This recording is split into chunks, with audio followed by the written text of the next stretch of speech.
Hello, everyone. Welcome back to another live stream of Classic Comics. So, I wanted to start this new live stream today talking about, first of all, I wanted to thank everyone who has subscribed to the channel. I passed 200 subs on Monday morning, and that's a significant improvement over the first 100 that I got. It took me about 22 months to get from 0 to 100 subscribers, but now it's taken almost exactly 13 months to get from 100 to 200. So hopefully I can keep growing, and hopefully the speed at which I gain subs will pick up even more. We'll have to wait and see.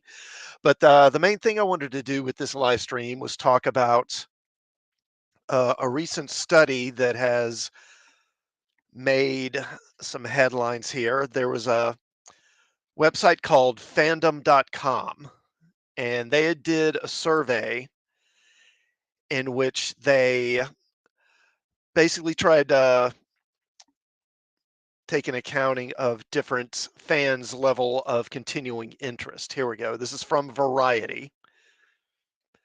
And as it says here, Marvel fans showing franchise fatigue, while DC fans are more likely to prefer single superheroes over universe, says new study.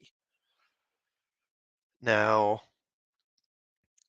as it says here, over one-third of Marvel fans feel fatigued from the constant stream of content served in theaters and on Disney Plus this year, according to a new study released on Thursday by the fan platform Fandom.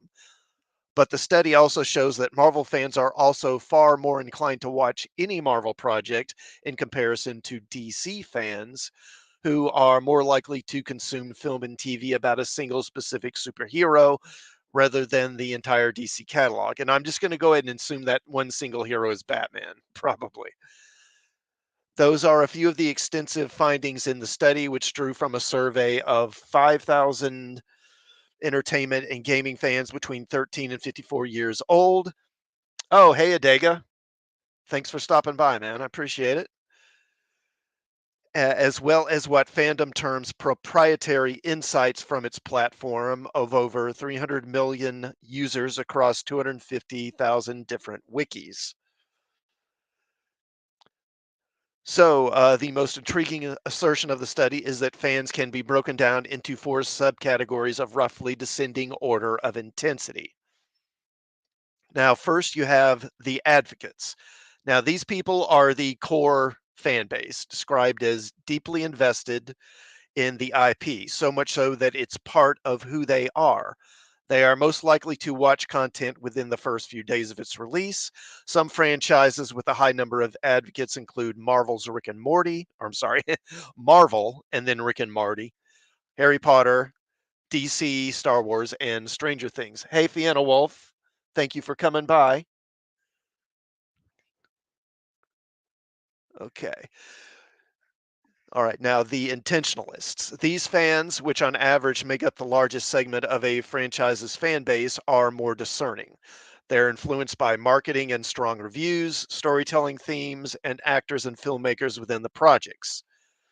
They'll also likely watch within the first 2 weeks. Franchises with a high number of intentionalists include The Sex Lives of College Girls, Breaking Bad, and Better Call Saul, The Handmaid's Tale, Game of Thrones, and Only Murders in the Building, which I've never heard of. Then there are the culturists. They are heavily influenced by the buzz surrounding a popular release and see watching as an opportunity to connect with friends and family, as well as the larger cultural conversation. They'll most likely watch within the first month. Franchises within a high number or with a high number of culturalists include Chicago Fire, Ted Lasso, True Detective, The Challenge, and It's Always Sunny in Philadelphia. And then we have the flirts. As the name implies, these are the dabblers who are most interested in entertainment they can come in and out of and will allow them to find common ground with others around them. They'll most likely watch when they have the time. Franchises with a large number of flirts include a number of legacy shows like The Office, SpongeBob SquarePants, Gilmore Girls, South Park, and Friends, as well as reality shows like The Bachelor and Real Housewives. The words fan and superfan are used constantly to describe consumers of entertainment, but those terms are too generic for today's entertainment world. Fandoms are more complex, says Fandoms CMO Stephanie Freed in a statement. Understanding the layers of fan identity and authentically connecting with them at the right time and right place will be key for marketers looking to maximize success across streaming, theatrical, and video game releases. Okay, so just as a question, so for Dega and Fiona, what would you describe yourself as among these? Like, as advocates, intentionalists, culturalists, flirts, which would you think you fall into? I'd say I'd probably be an advocate. Um, Although I may be falling into more of an intentionalist category just because I'm so disenchanted with so much of the stuff that's being made today. The dead to go away camp. Yeah, I mean, I don't think they're going to go away, but yeah, they're definitely. I don't know. It's like they just want to self-destruct. They're definitely not going to be thriving or growing much in the future. I don't think. All right, now having more advocates and intentionalists in a fandom, as Marvel with 66% does over DC with 61%, can be an advantage for a franchise. But it's not quite that cut and dried.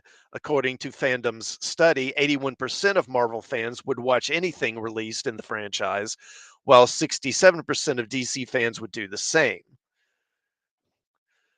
Adega, you're somewhere between culturalist and enthusiast. Okay. Okay. Okay, now that could be a major factor in why only 20% of fans say they're fatigued by the number of releases in a year versus 36% of Marvel fans who feel that way. Through September, Fandom reports that The Batman was the global site's largest cinematic release. DC fans are more than 20% likely than Marvel fans to buy products. I think that's a big one. That DC fans are more likely to purchase the merchandising because that's where a lot of the money gets made, obviously.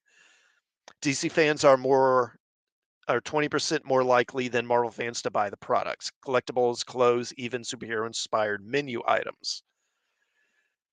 Fandom's overall supposition is that on average, roughly half of a franchise's potential fan base is made up of culturalists and flirts, suggesting that marketing that can engage those fans can further expand a franchise's reach, especially for original projects that aren't part of pre established IPs.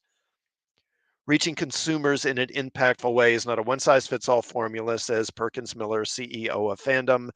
Understanding the spectrum of fan identity and how it affects fan behavior has never been more critical across the ever expanding entertainment landscape. Okay, what are you guys saying here now? So, sadly, normal normies will keep these movies going along even as they wear the skins of old characters. Yeah, the average sort of consumer, and I think that's going to be your flirts. I think there's a certain amount who do it just because, it's popular. And I think those are the culturalists. They basically just want to be in on the conversation. They see people online, say on Twitter, talking about the latest Marvel or whatever, and they see it just so they can kind of join the discussion and know what people are talking about. And then the flirts who, just see whatever people say is, oh, I saw this movie and it's good, that sort of thing. Let's see. Star Wars merch is dead on arrival at my store. Yeah, I think even. Oh, really? Can't even sell the OT stuff anymore. Wow. Okay, that is bad. So Adega, that's true for me. Only product of the two I bought has been DC Green Lantern. I assume you mean comics or do you mean products like T-shirts or something? I bought the old animated JLA run from a Goodwill storefront DVD. You mean the Justice League series, I guess, not the movies, because yeah, I've got the whole JLA cartoon on DVD. It's really good.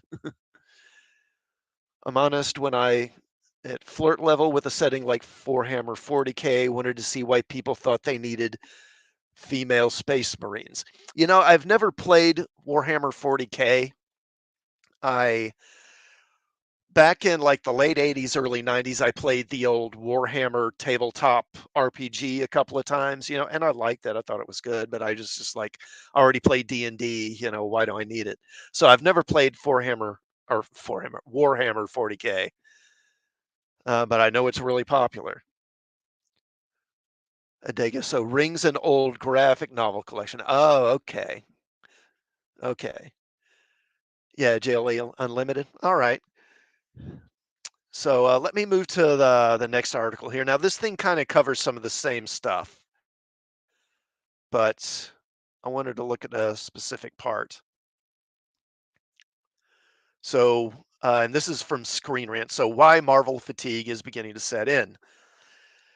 The MCU reached a high point and an epic climax with Avengers Endgame, which also signaled, let me get rid of this. There we go.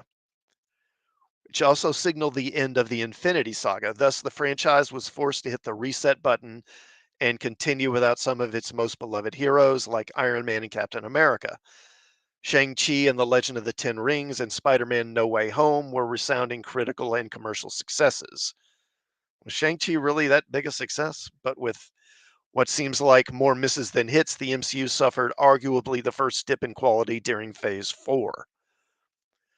Chloe Zhao's Eternals was a complete critical failure, sitting at 47% on Rotten Tomatoes, while Taika Waititi's Thor Love and Thunder isn't much better at 64%, which makes up the bottom two MCU movies on the tomato meter.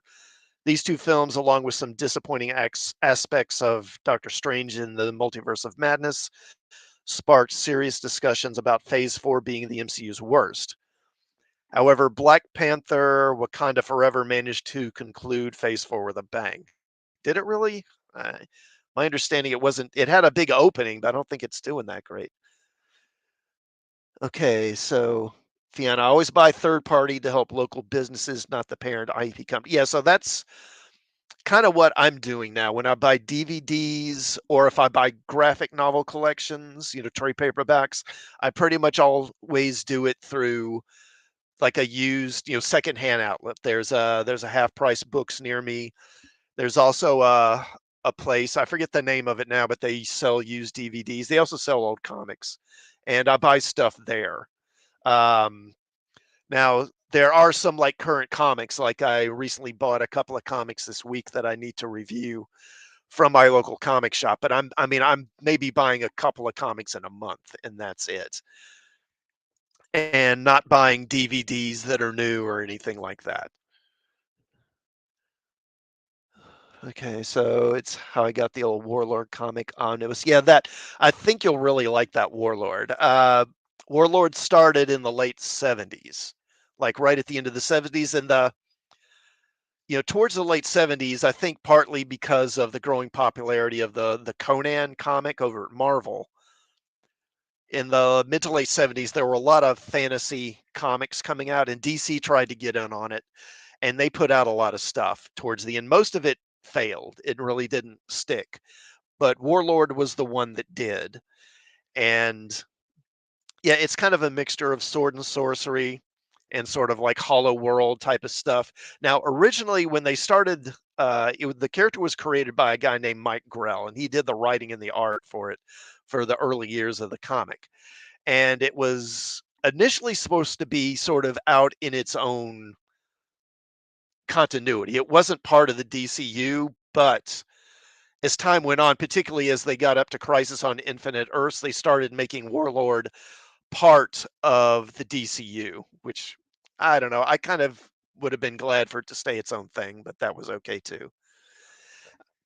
Now, I do think it stayed pretty good from the late 70s up through kind of the mid 80s, but towards the end, it definitely did decline in quality, I think.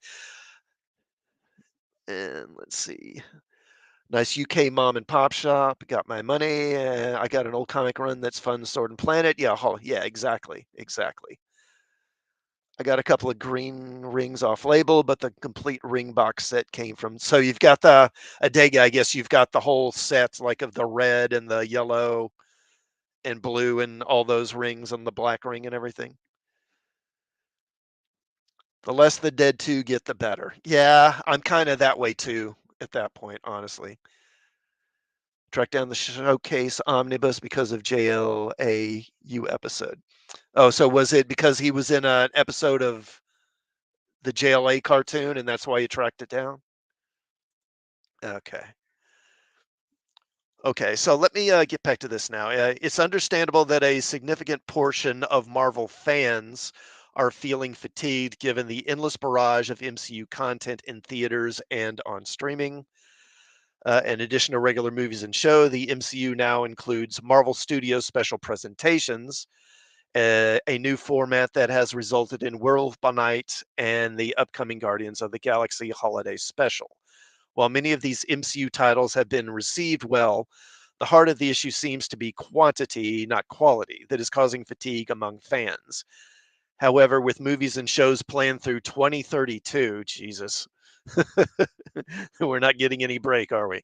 It doesn't seem like the Marvel Cinematic Universe will be ending anytime soon. Yeah, I mean, I think it's just, it's the endless barrage of streaming shows. I mean, I don't even have Disney Plus, so I don't really watch these, and even I'm tired of them. All right, let's move to this next one here. Yeah, they kind of talk about that here. So, the Marvel Cinematic Universe has been expanding faster than ever before since 2019's Avengers Endgame. Phase 4 has been the largest by far, with 7 feature films, including Shang-Chi and the Legend of the Ten Rings, Doctor Strange in the Multiverse of Madness, Spider-Man No Way Home, and Black Panther Wakanda Forever, on top of a number of Disney Plus shows, such as WandaVision, Loki, Falcon and the Winter Soldier, Miss Marvel, Moon Knight, and more coming. In the same time span, Warner Brothers Discovery's DCU has been expanding as well, albeit at a slower rate. The superhero film universe has produced titles such as Birds of Prey, Wonder Woman 1984, The Suicide Squad, and more recently, Black Adam. This is on top of the HBO Max series Peacemaker. It's worth noting Warner Brothers itself has undergone a massive change, with new plans being developed for the film franchise. The merger between the murder, the merger between Warner Brothers and Discovery led to the cancellation of Batgirl, but it also evidently resulted in actor Henry Cavill's apparent return as Superman in the upcoming Man of Steel sequel. And hey, don't forget that Penguin show. I mean, we're all excited to get a Penguin streaming show, aren't we? Jeez. I mean, who wants that? Who wants a Penguin streaming show? I think that the Joker movie did so well and made so much money. It made $1 billion. So I think now DC's got it in their head that all of Batman's villains are like these gold mines waiting to be exploited. Okay, and what else you guys saying? Feed. Okay, yeah. So it was from the JLA episode. Okay, milking the zombie cows. Yeah, yeah. I mean, it's. You wonder when. I keep thinking that the economy.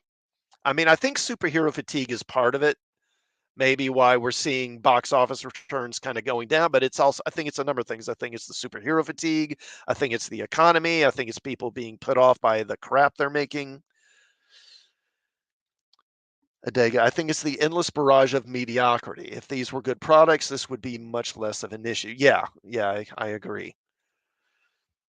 And the thing is, it's not just that they're mediocre, but it's like they're all mediocre in the exact same way. You know, it's like they're following the same formula to get to that mediocre product every time. Okay, so my next article here, let me share with this one. Give me a second here. Screen. Where is it? Okay, here it is. Okay. So 10 signs audiences and critics are finally getting superhero fatigue. Evidenced by surprising box office numbers and mixed reviews, superhero fatigue has set in, making audiences desperate for something new. And let's see here. Okay. Hollywood experts began discussing superhero fatigue even before the pandemic, but it's become more prevalent in recent years. The MCU and DCEU have churned out films at a reliable pace for quite some time, and neither studio shows any sign of slowing down their release schedules. Although fans have continued flocking to theaters to see new superhero movies, there are several indications that audiences and critics are indeed experiencing so called superhero fatigue. From declines in positive reviews to less predictable box office results, the superhero movie genre may be headed for trouble. And this could be serious trouble for the studios, considering how much they're both Disney and Warner Brothers are really kind of banking their futures on these superhero franchises. So Fiona Wolf says, I have no horse in the cape race. Christopher Reeve was the only true film Superman. Superman has had more luck in TV show adaptations. Yeah, I mean, he's done a little better on television. Although I wonder why that Superboy series never really gets mentioned. You know, there was a syndicated Superboy show for a few years back, right at the end of the 80s, and that never really gets mentioned for some reason. All right, so let's look at these reasons. So we've got number 10, storylines becoming too repetitive. And let me know if any of you guys agree with these.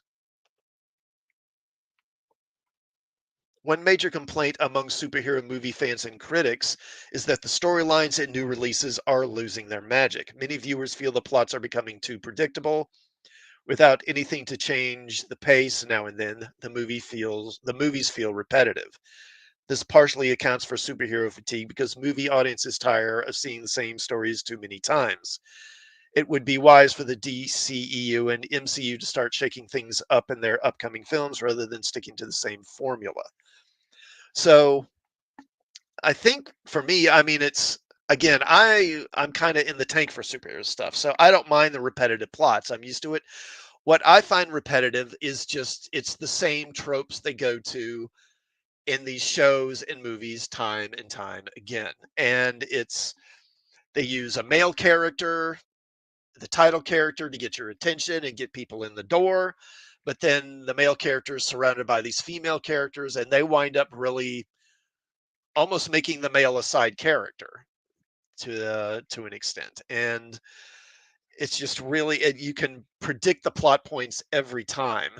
You know that the females are going to win. You know that the male hero is going to be kind of dumb. You know that he's not going to be very effective. Fiona says it's why some things need a beginning, middle, and end, not the 20 plus movie shared universes. Since the same story, Adega says since the same story is bad political preaching, yeah, bad rerun stories. Like I said in my review of Black Panther, you know, there's a scene where uh what's his name? Martin Freeman's character, Bilbo Baggins, his character, whose name is Ross.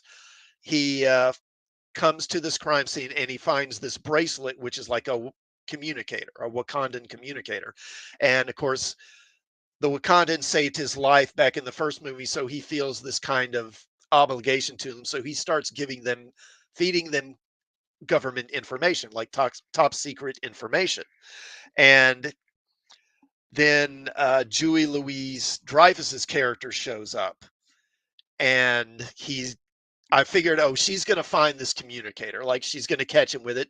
But then he's able to fool her and make her think it's his cell phone. So I thought, oh, okay, well, I guess I misjudged the movie because a male was actually able to fool a female because I didn't think that would happen. And then later in the movie, there's another scene where again he sort of is able to get on the communicator and talk to her without her catching him.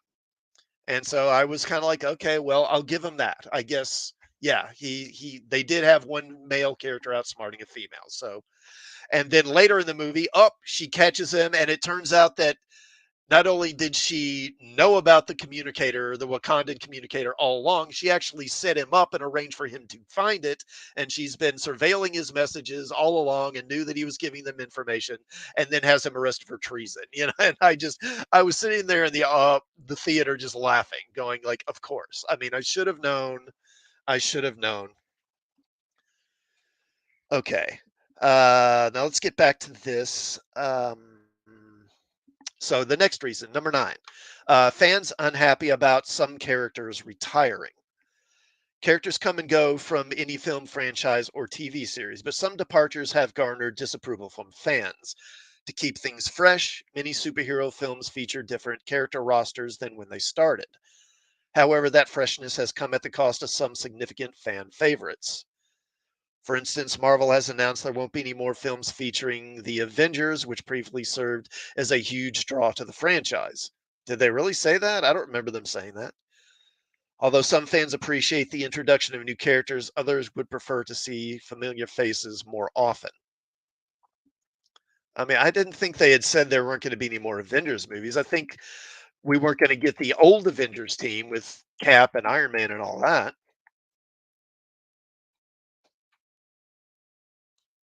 So, what are you guys saying? Yeah, Namor with the I don't know. I thought that was kind of funny, so I threw it in there. I probably spent more time setting that up and doing it in the video than it was really worth, but oh well. Every so often, I'll glance at what skin suits are doing, and it's the same song and dance. I'd rather get a character retired than get mutilated. Yeah, I agree. And you liked the review, the Panther review, Adega? Thank you. I'm glad you liked it. Okay, now number 8, critic reviews are more mixed than ever. Although the DCEU has now they've changed it to DCU, so I don't know why they're saying DCEU in this. Although the DCEU has historically struggled with garnering positive reviews from critics, the MCU once seemed immune to overly negative feedback. However, this trend is gradually slowing down. Critic reviews for the MCU aren't as reliably positive as they used to be because many critics report feeling underwhelmed by new releases. Some critics have grown tired of repeatedly reviewing the same genre of movies in the current superhero saturated Hollywood landscape. Others simply feel that the quality of superhero films has declined. With such a crowded release schedule, many films lack the space to shine. Yeah, I think that's definitely just it's a big part of it. I mean, Mar- Marvel and just Disney in general are pumping out so much stuff. It's not just the Marvel stuff, but it's the Star Wars stuff. We've had this endless, barrage of Star Wars streaming shows too. Right. Number 7, the movies often rely on cameos. Sometimes film franchises that fear dwindling popularity will use certain tactics to keep audiences interested, including one or multiple cameos to give fans a welcome surprise during the film uh, is a clever tactic. Unfortunately, the DCEU and MCU have used it a little too often. Nearly every new superhero release is besieged with speculation about which characters will have cameos in the film. Whenever suspected cameos don't happen or don't live up to the hype, audiences find themselves disappointed. In turn, they become more dissatisfied with the film itself. I don't think, at least for DC, I don't think cameos are a problem because they really haven't done it much. But with Marvel, I definitely think that, yeah, cameos have gotten old. And the problem is that too often it's like the main character feels like it's a cameo in his own movie or his own show.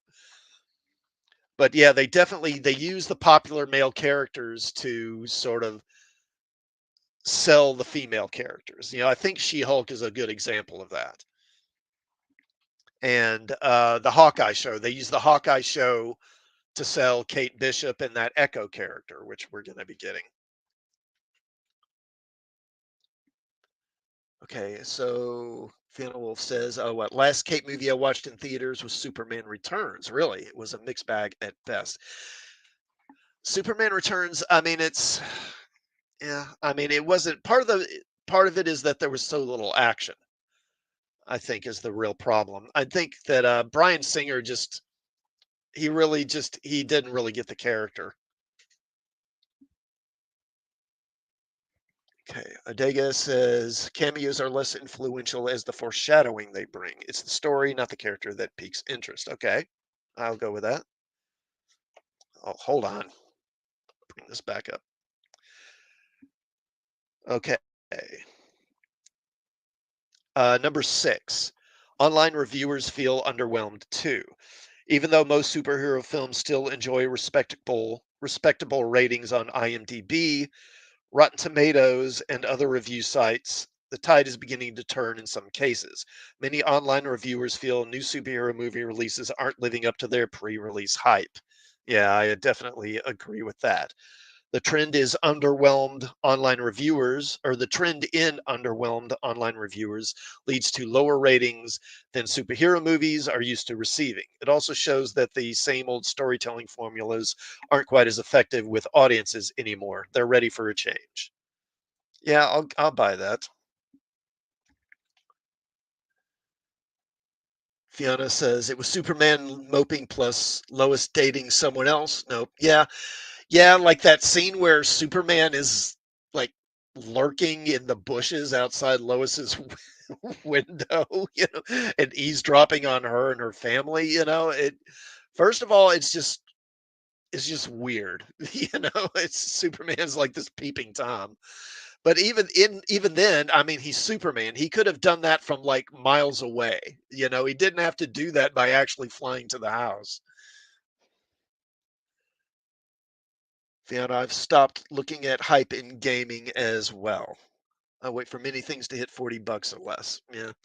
You do I guess you can just do the hit the used stores, secondhand stores for games too. All right. Number 5, superhero movies are starting to flop. No movie genre is exempt from the occasional flop, but the superhero genre is starting to see box office failures happen more often than in the past. For example, Morbius flopped not once, but twice. Even the DCEU and the MCU have experienced some surprisingly low commercial performances.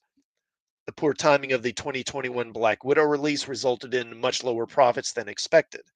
While there's little danger of significant profit loss at this point, inconsistent box office performances prove that audiences' love affair with superhero movies was slowing down. All right, number 4. Surveys show a decline in enthusiasm. And I think they're going to talk about this survey again. So, superhero fatigue isn't just a theory, there are numbers to back it up. A 2021 survey by Morning Consult. Oh, yeah, this is a different one. This is a different survey. This one was actually done, I think, about a year ago. Yeah, in December of last year. This is what they're referencing here.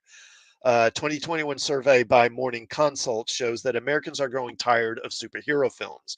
According to the survey, 26% of adults don't enjoy superhero movies or see them in theaters. 23% still enjoy superhero movies, but admit they're getting tired of them. These numbers may seem small, but they are higher than Morning Consult's last survey on the topic in 2018. This increase means the trend towards superhero fatigue is steadily growing, which may spell trouble for the genre in the future. And Fiona says, "We have a nice gaming shop that sells old games all the way back to the NES. It's the good stuff." Now, reason number 3, box office sales for some films drop rapidly. While most superhero movies enjoy a robust opening weekend at the box office, many have noticed a sharp decline in box office sales soon after. Several superhero films have seen second week gross profits drop by over 60%. The movies still make a handsome profit for their respective studios, but such a sharp decline soon after release suggests these films thrive off of pre release hype. Yeah, I think they definitely do. Box office staying power is built on strong critical and audience approval. The lack of consistent sales may mean superhero movies aren't living up to the expectations anymore. Yeah, I think hype is a big reason why Marvel continues to have these huge openings. There's just a certain segment of the population that is just totally in the bag for Marvel stuff and are going to show up no matter what. All right, reason number 2. Some directors criticize the genre. While some talented directors are supportive of the superhero genre, there are plenty who think it's a negative part of the Hollywood landscape. Martin Scorsese has expressed an inability to sit through superhero movies in theaters, and Ridley Scott has no desire to direct one. Scorsese was among the first to publicly declare his dislike for the genre, and many have come to agree with him. Most directors who criticize the genre cite the overly formulaic nature of the films as their main qualm. Directors are the ultimate movie fans, and even they're falling victim to superhero fatigue. And then reason number one, sequels are coming out too fast. It's becoming commonplace for popular Hollywood movies to earn multiple sequels in this era of blockbuster film franchises. However, too many sequels or sequels that come out too fast risk creating too much of a good thing. Superhero movie sequels have been released at a breakneck speed in recent years, and this trend is contributing to superhero fatigue in a big way. Fans barely have time to absorb the world building and story development of one film before ad campaigns start for its successor. This genre would benefit from giving audiences a little more breathing room. So I think those are all legit reasons. Let's see, Fiona, the normies eat up hype. Yeah, yeah, I agree. I think that's what a lot of it. I consider myself a half normie nowadays. Okay.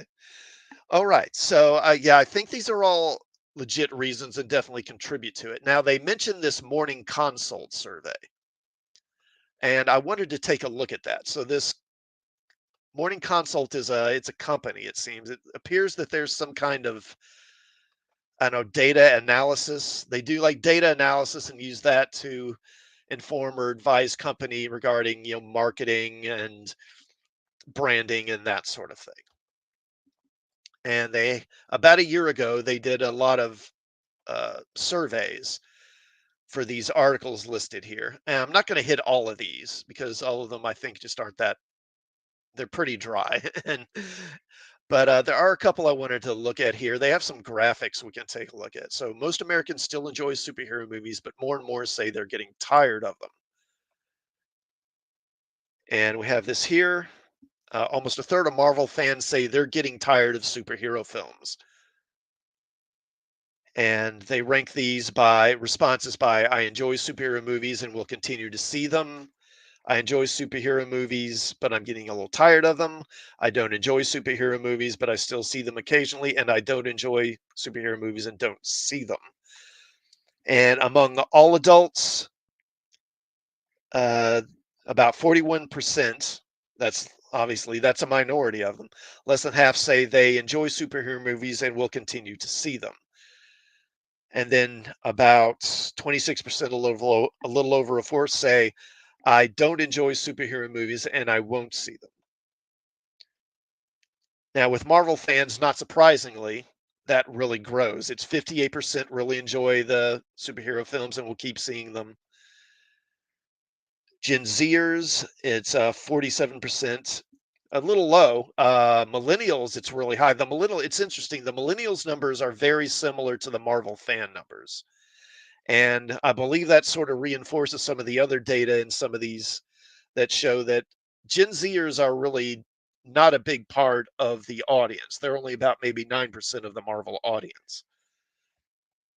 Then Gen Xers, I mean, that's my group, and 42% still enjoy superhero movies and will continue to see them, while about a quarter, 25%, enjoy them but getting tired of them, and almost another fourth are don't enjoy them and don't watch them.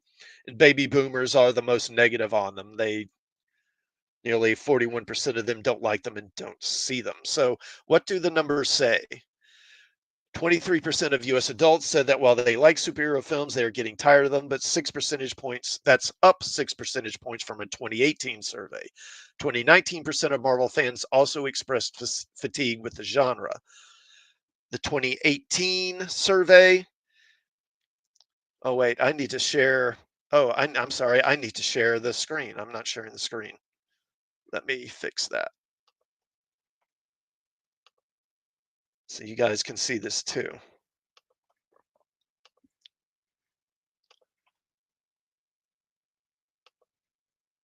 Okay, here we go.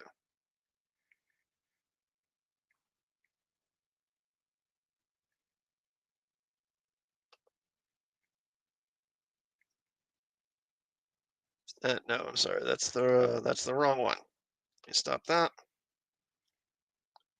Bring up the right one here.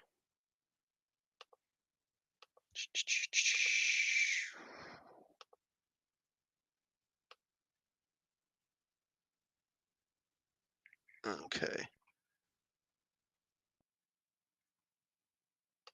there we go. I think that's it. There we go.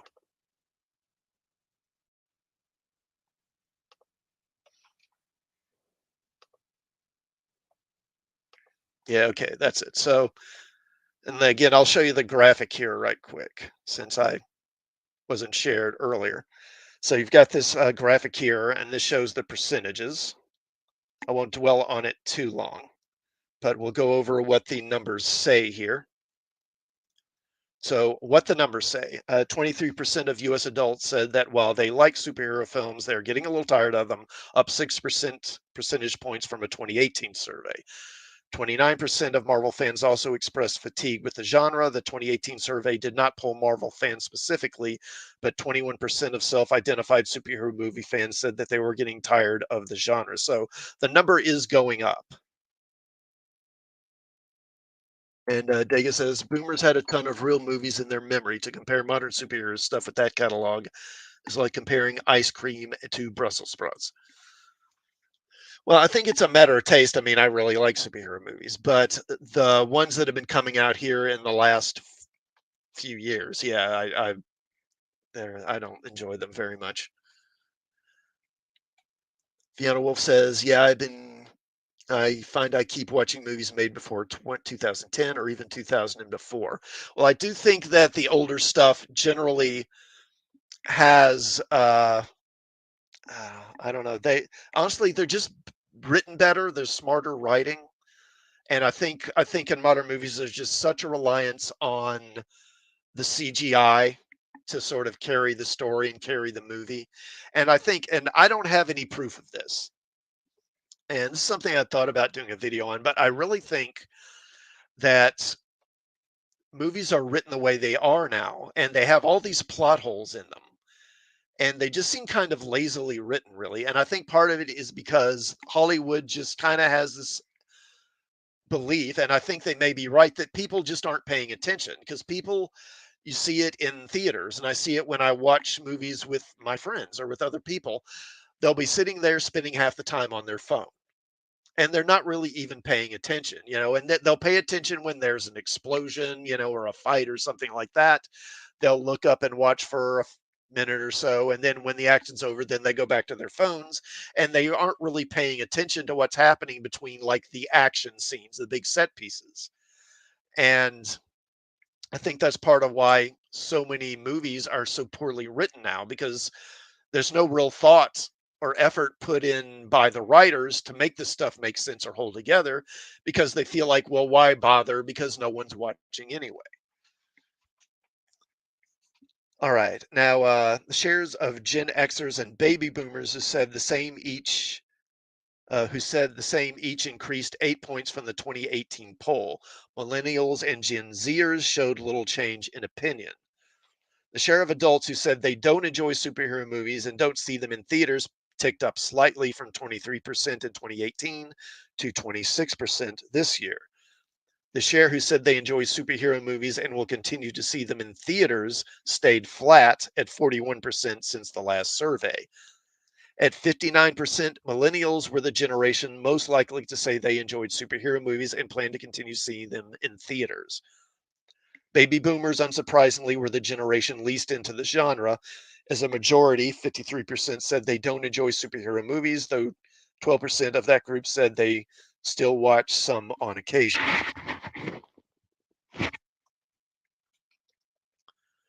Okay. And Fiona Wolf says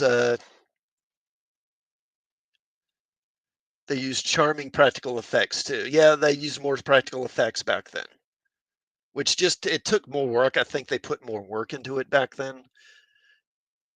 Gen Y is also in there, usually listed as those born from 1975 to 1989. Well, I don't know. Gen Y and millennials are kind of the same thing, aren't they? I mean, I kind of thought they were. Maybe I'm wrong. Okay, the debate over whether or not superhero film fatigue exists dates back nearly a decade. Seemingly every time a superhero movie underperforms at the box office, analysts and observers wonder if it will finally be the time Hollywood reins in its superhero output. So far, that hasn't happened, and if anything, it's been the opposite, as studios double and triple down on superhero content as one of the few remaining genres that can still reliably fill theater seats. But I don't think it's even, to me, it's not even the film content so much as it's just the streaming shows. They want people to subscribe to these streaming services, and Disney's the main culprit here. Obviously, they just put out so much crap for all those Marvel streaming shows and Star Wars streaming shows, and mostly, I mean, at best they're mediocre, if not just not very good. Let's see. Jinwai Fiona says Jinwai remembers a time before the internet became the standard in American homes. That's one of the bigger differences. Okay. All right, now that's never been truer than in the pandemic era. Superhero films are what consumers are showing up to see, with Shang-Chi and the Legend of the Ten Rings, Venom, Let There Be Carnage, and Black Widow claiming the top three spots at the domestic box office this year. And of course, this was in early December last year before I think No Way Home really had hit theaters yet. Yeah, and they say here's Spider-Man No Way Home set a new record for advanced ticket sales on Fandango.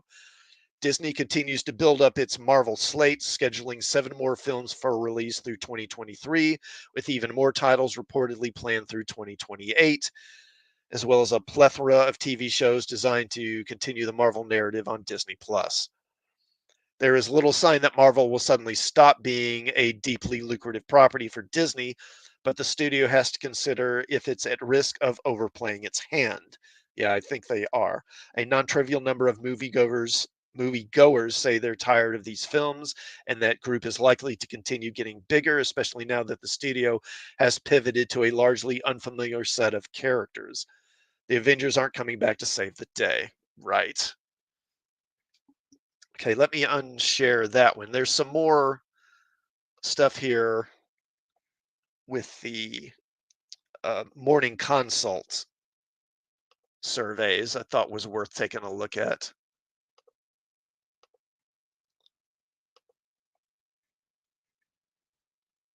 Yeah, let's look at this one right quick.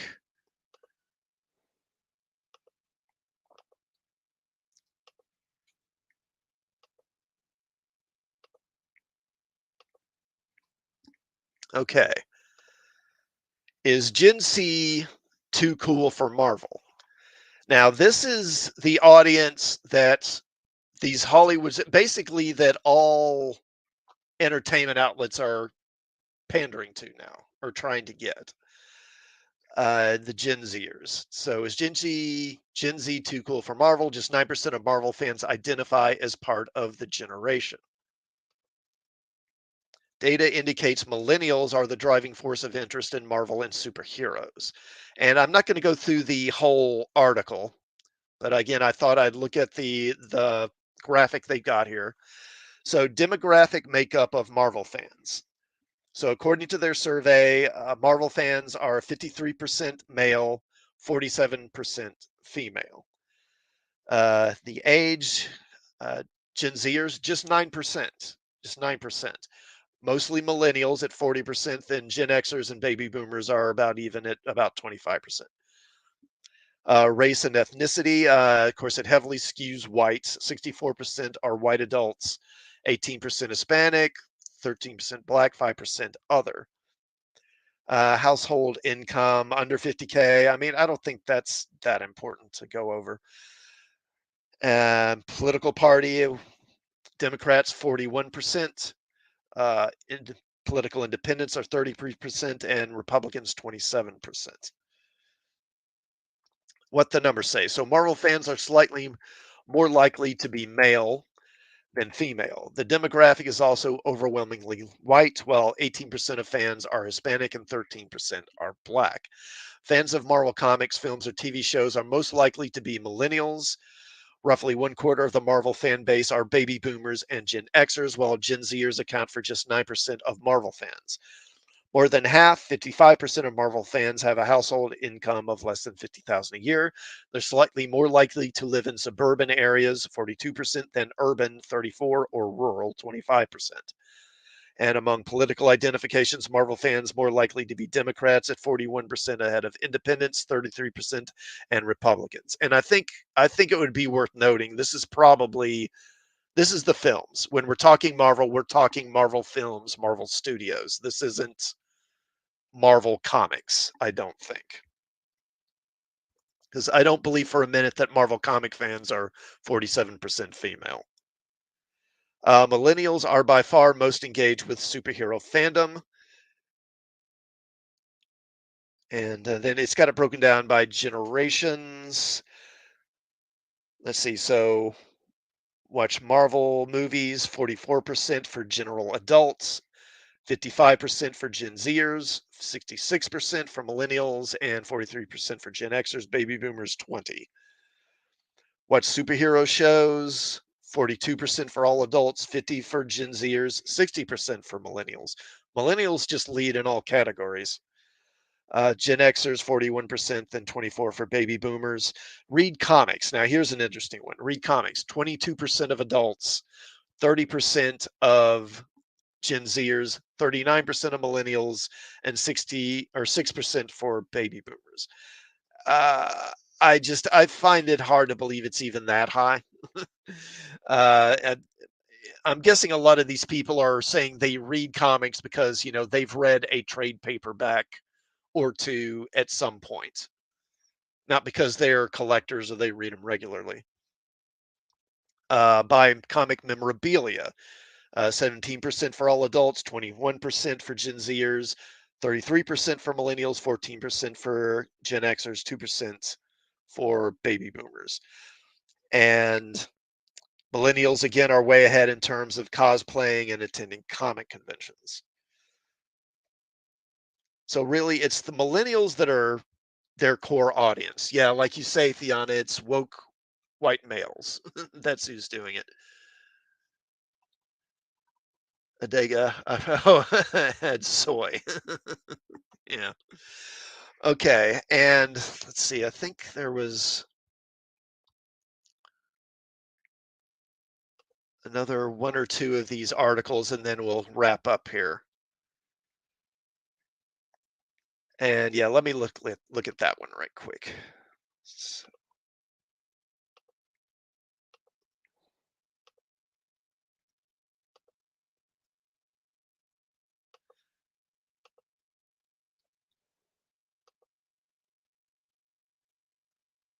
okay. Results are in. Iron Man ranks as Marvel fans' favorite MCU movie. And this really is just kind of going over, again, survey results about the most popular characters, most popular films. So this is the characters, or is this the films?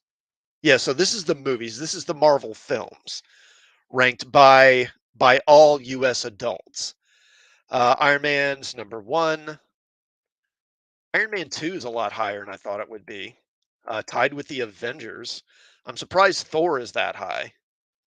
And that the Hulk is that high, considering it didn't do very well. I thought Guardians of the Galaxy would be higher myself. I love that one. I'm also surprised Captain America: The First Avenger is as high because that didn't do very well. Iron Man 3, I really don't like that one at all. Spider-Man: Far From Home, I would think that would be higher. Spider-Man, or I'm sorry, no, I'm thinking of No Way Home. Yeah, that's right. This was done before No Way Home came out, so No Way Home's not on here. Civil War, yeah, I think that might be a little higher. Where's Captain? Okay, so Captain America: Winter Soldier is way down here, 49%. I would think that one would be a lot higher. I thought that one was really popular with people. I know I really like it. Most people I know really like it. Captain Marvel's kind of in the middle here. Ant-Man, yeah, it's about where I'd expect Ant-Man and Doctor Strange to be. Black Widow, would have thought Black Widow might be a little higher. Thor Ragnarok, I would have thought that would be a little higher. And and Shang-Chi and the Eternals bringing up the rear there. Hello, Lord Thoth. Thank you for stopping by. I appreciate it. Okay. Now that was among all US adults. Let's look at just Marvel fans.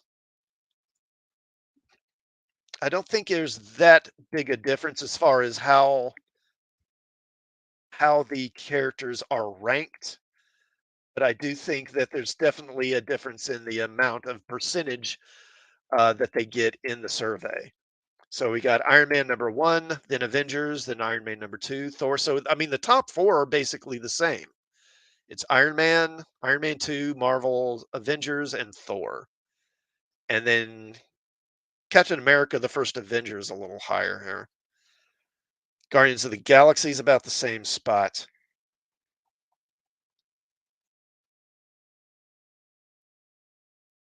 And let's see. I mean, again, Shang-Chi and the Eternals are bottom, but they're kind of reversed there. Where's Captain America Winter? So Captain America Winter Soldier is still a pretty good ways down there. I'm really surprised at that. And Captain Marvel, I mean, Captain Marvel's pretty high, 70%. Uh, Go figure. I don't know. And even the Hulk is pretty high too. Yeah, I wouldn't have expected that. I would have expected those to be lower. And let's see. And then there's another one to take a look at right here. And then I think that'll be it for the articles. And then I'm going to take another look at that Super Team Family blog and show you guys some covers from that. And then we'll wrap up. Let's see. Okay, here we go.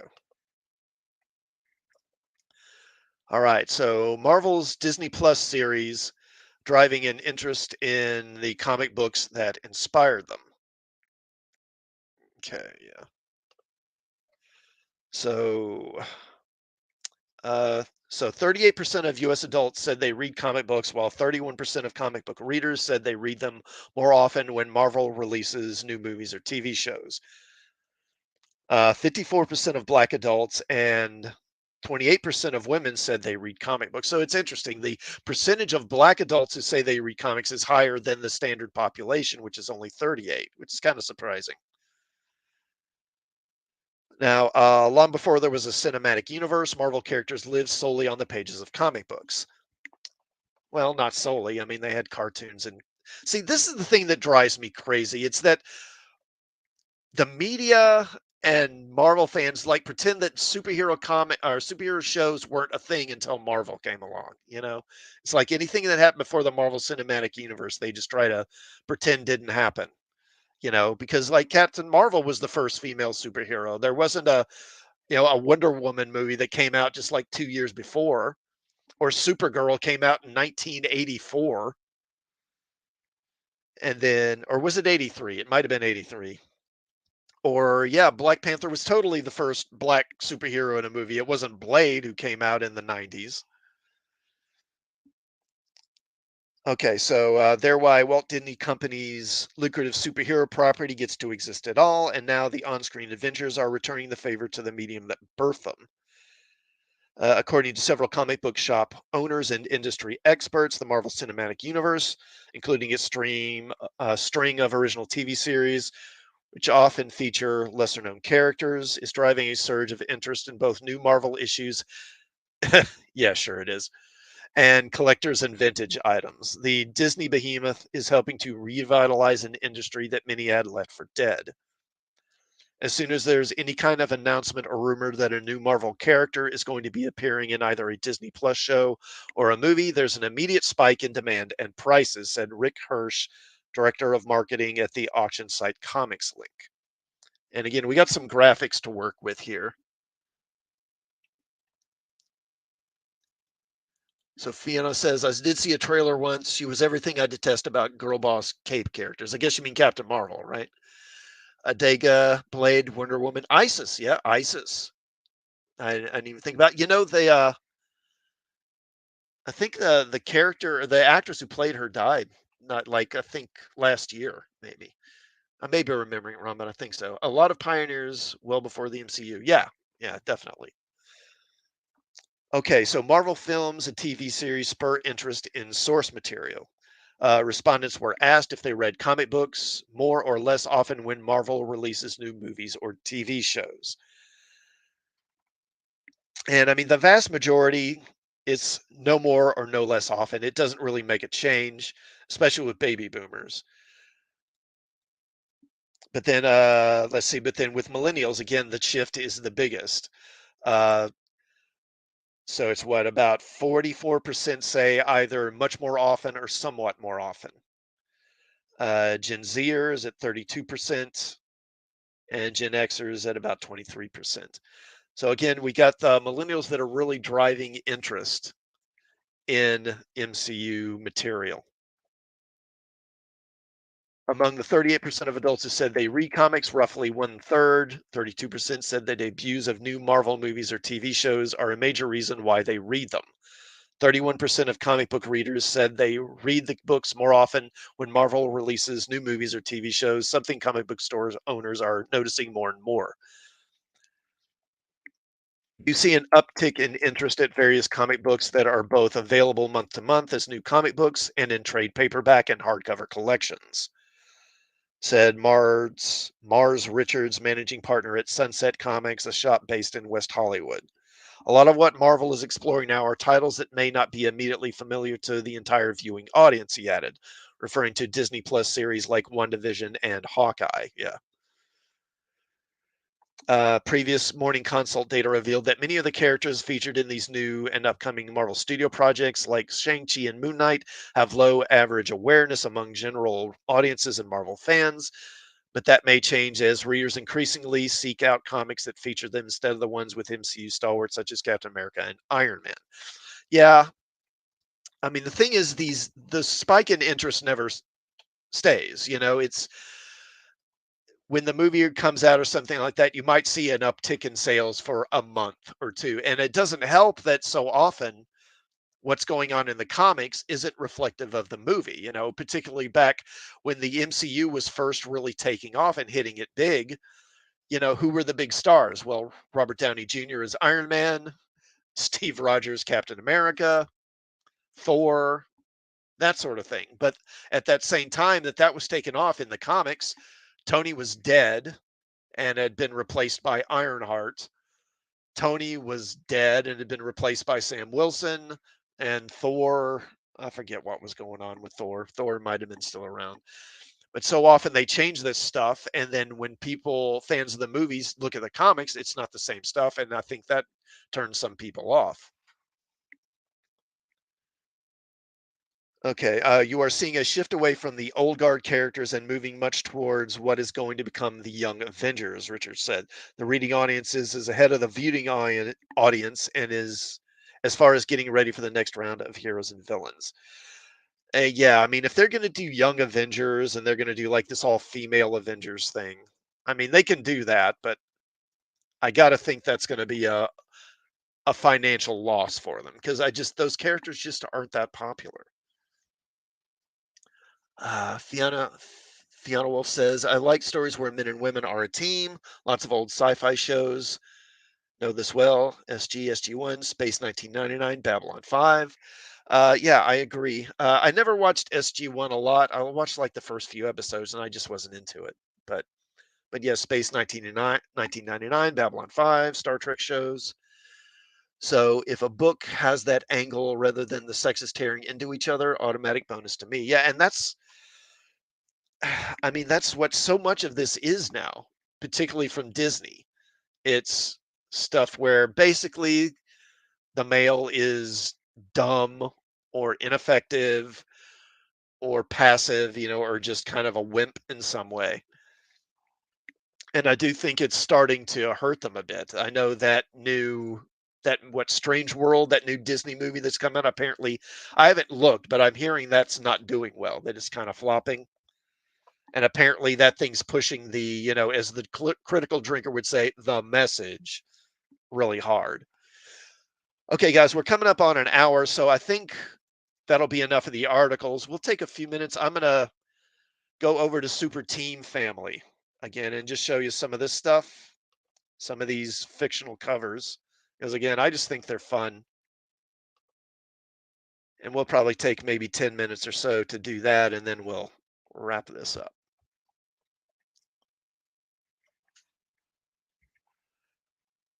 Okay.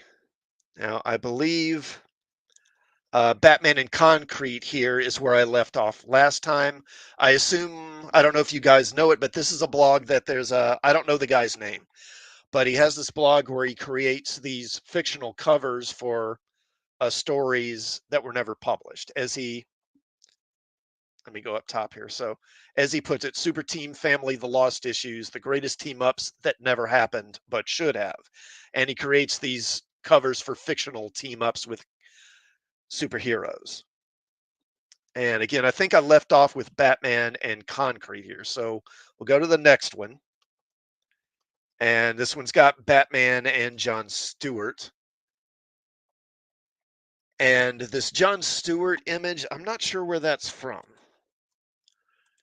but the Batman image, that's from that dark multiverse. It's one of these dark evil versions of Batman. I was never into this stuff myself. I forget Dawnbreaker, I think is this character's name. He's basically evil Batman as a Green Lantern. Again, not something I'm really a big fan of myself.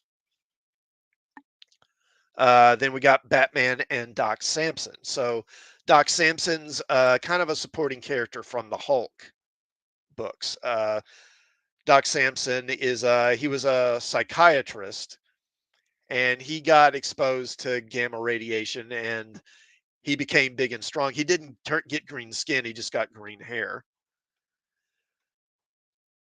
And let's see, I don't know, I don't recognize these images, so I don't know what covers these are from. Then we got Batman and Guardians of the Galaxy. So, and this is the comic book, like the original version of the Guardians, not the one from the movies. So the original Guardians of the Galaxy was presented or first presented in the comics in like I think the very late 60s. They had a couple of appearances. Lord Thaw says looks like a GLA mosaic artwork for Stewart. That might be. Yeah, that might be for Mosaic. I'd completely forgotten about that book. Okay, so but yeah, they were first presented in the late 60s and they only had a couple of sparse appearances through the 70s. And really, originally, they were basically a Marvel version of the Legion of Superheroes. They were a bunch of superheroes fighting in 1,000 years in the future, and they came from a bunch of different worlds, basically the same setup as the Legion. But then in the 2000s, they did this big crossover called Annihilation. And in that, they introduced this sort of present day version of the Guardians. And then that version is what became the basis for the movies. Long live the Legion. Yes, absolutely. So this is a Guardians of the Galaxy cover here. I'm pretty think that's got this Batman image photoshopped in, and this is this isn't Batman. This is actually Professor Hugo Strange, one of Batman's enemies, who's in his Batman suit because his shtick is he knows who Bruce Wayne is, so he's constantly trying to kill Bruce Wayne and replace him. Then Batman and Animal Man, and this is the Animal Man from the Grant Morrison run back in the 80s. I love that title, Mean Piece. I don't know where this Batman cover is from though.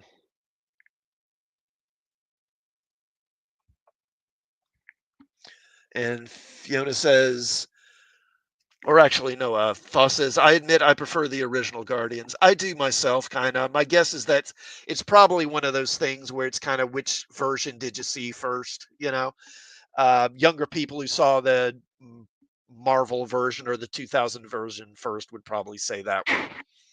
And Fiona Wolf says, "Oh yeah, that was one of the few things besides the Nova comics that I actually read from Marvel since I like the space opera aspect." The Talking Dog Cosmo, yeah, yeah. I don't know if you've seen it. I haven't watched it yet. I mean, I'm not going to. I don't have Disney Plus, but I've seen some scenes from that Guardians of the Galaxy holiday special, and apparently Cosmo is in that and has lines. Actually, is able to talk in that. Okay, Batman and Aqualad. Now, this cover is from an issue of Aquaman, and this is actually from. It was from a pivotal issue too. This is from the issue, and I don't remember the exact number. I should because I have it. But this is the issue where Aquaman's son died, and in the original art, Aquaman is the one who's down here and seems to about to be killed because in the comic, Black Manta basically takes uh, Aquaman's son hostage, and then he takes Aquagirl hostage as well, I believe, and basically forces Aquaman and Aqualad to fight each other to the death, and that's what that's from. All right, so Batman, Hawk and Dove, and I don't know. Again, I don't recognize these images, so I'm not sure where these covers are from. Fiona Wolf says, I was with Richard, who cares about the Civil War. We got a universe ending battle going on out here, right? Yeah, so that whole annihilation thing was going on during the Civil War storyline, which I am not a fan of. The only other bit I remember liking from Marvel was the X-Men animated series. A lot of people like it. It's very popular. Fiona Wolf, that's the later versions of Hawk and Dove. Yeah, yeah. So Hawk and Dove originally, Dove was male. Hawk and Dove are twins, or were originally twins. But then the original Dove was killed during Crisis on Infinite Earths, and then shortly after they introduced this female one. And these characters, they were on that Titan show. I watched a few episodes of that Titan show, but I just didn't like it. I didn't like the way they handled the characters. I thought it was, it's like you say, Fiona Wolf. I mean, it was too dark, it was too graphic, and just kind of mean spirited, really. And I just wasn't a fan of it. Uh, Lord Thoth says, great show, classic. Thank you, Lord Thoth. Appreciate it. Okay, let's move on. Uh, Batman and Catwoman. And I'm trying to remember because I recognize this cover art, but I don't remember what it's from. I think it was I think it was some kind of a one shot, not from a monthly comic. And this is because this is kind of like the golden age or silver age versions of Batman and Catwoman here, and then these were the modern versions. And it's Brian Boland is the artist. It's really good art. Let me bring that up a little. Yeah, that's Brian Boland's art. Really nice. But yeah, but I don't remember the specific issue this was originally from. Really nice though. All right. So I guess I'll go ahead and wrap it up there, guys. Again, and I'll probably stream again at this time next week, and probably will include some of this blog again as well. So Thoth says Titans has been okay. Yeah, it is. Yeah, I mean, I don't know. They just honestly, they kind of lost me when they had Nightwing like you know, like maiming people and like breaking people's necks and saying F Batman. I was just like, what is this? Fiona Wolf, the biggest arcs I remember from the X-Men show was Professor X falling for that alien lady, Lalandra, the Empress of the Shi'ar, Lalandra, and the Dark Phoenix storyline. Shows how much I know about regular Marvel stories. Okay. All right. So the opening episodes were not very good. Yeah, maybe they got better. I actually thought that they did Hawk really well. Alan Ritchson, the guy who does Reacher now, I thought they actually did Hawk very spot on. He was just, his costume was good and he was written pretty well. But I don't know, most of the characters, I wasn't that crazy about how they were written. I think honestly, they would have been better served, thought if they had just done a Nightwing show. I think that would have been good because I don't think they had the budget to do a really good Titan show, to be honest. It's kind of like I would compare it in a way to that Inhuman series. You know, that Inhuman series was not very good, but part of it was because they clearly didn't have the budget to do an Inhuman show properly. So they had to do all these shortcuts, you know, like Medusa gets her hair cut off so they don't have to worry about CGIing her hair. And I just didn't think they really had the budget to do a Titan show the way it should really be done, and I think they would have been better served if they had just done a Titan show. And again, a Titan or a Nightwing show with him on his own, I could deal with it being a little darker. I think that might have worked better. But all right, I'm going to go ahead and wrap up, guys. And again, thank you to all of you for showing up. And I'll go ahead and close that now, and I will see you next time.